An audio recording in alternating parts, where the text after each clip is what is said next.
Saudi Arabia licensing process से related एक physiotherapist ने बड़ा वैलिड क्वेश्चन पूछा। I wanted to ask something regarding the ACLE criteria. If someone has completed a master's degree and wants to apply for ACLE, do they only need to show their master's qualification, or is 2 years of experience also required?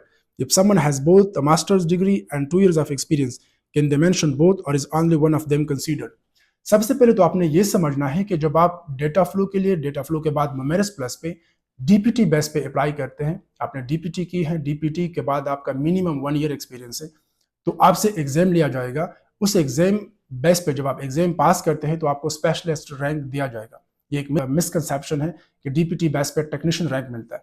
Technician rank मिलता था, आप Saudi commission की तरफ से मोमेरस plus की तरफ से policy change हो गई, आप DPT बेस पे आपको स्पेशलिस्ट रैंक मिलता है।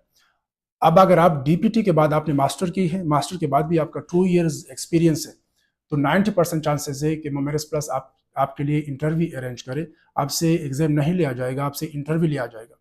जब आप उस इंटरव्यू को पास करते हैं तो आपको रैंक जो मिलेगा वो सीनियर स्पेशलिस्ट का रैंक होगा। अब इस पे मैं पहले भी वीडियोस बना चुका हूं कि रैंक कितना मैटर करता है सऊदी अरबिया में। अगर आपको इस चीज़ का नहीं आइडिया, आप मेरी पुरानी वीडियोस देख ले तो आपको आइडिया हो जाएगा। डिफरेंस इसमें यह है कि जो सीनियर स्पेशलिस्ट है उसकी जो फाइनल फ़ी है वो थोड़ी ज़्यादा है स्पेशलिस्ट रैंक से।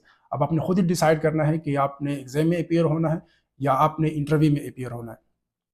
मैं ये बताता चलूँ कि जो इंटरव्यू लेते उससे इंटरव्यू रिलेटेड भी मैं डिटेल वीडियो बना चुका हूँ कि वो इंटरव्यू में आपसे क्या पूछते हैं, उसमें कितने एग्जामिनर होते हैं, कितना टाइम होता है, वो भी मैं वीडियोस बना चुका हूँ।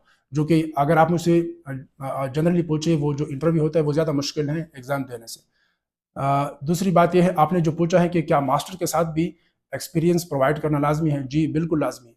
अगर आपने मास्टर भी की है फिर भी आपको आपका जो एक्सपीरियंस है, जो मिनिमम 1 year एक्सपीरियंस रिक्वायर्ड है, वो आपने मोमेरस प्लस को या डेटा फ्लो से वेरीफाई करवाना। डेटा फ्लो से ना भी वेरीफाई करवाए, लेकिन बेहतर यह है कि आप डेटा फ्लो से भी वेरीफाई करवाएं। लेकिन मोमेरस प्लस के लिए experience minimum 1 year experience provide करना मैंडेटरी है।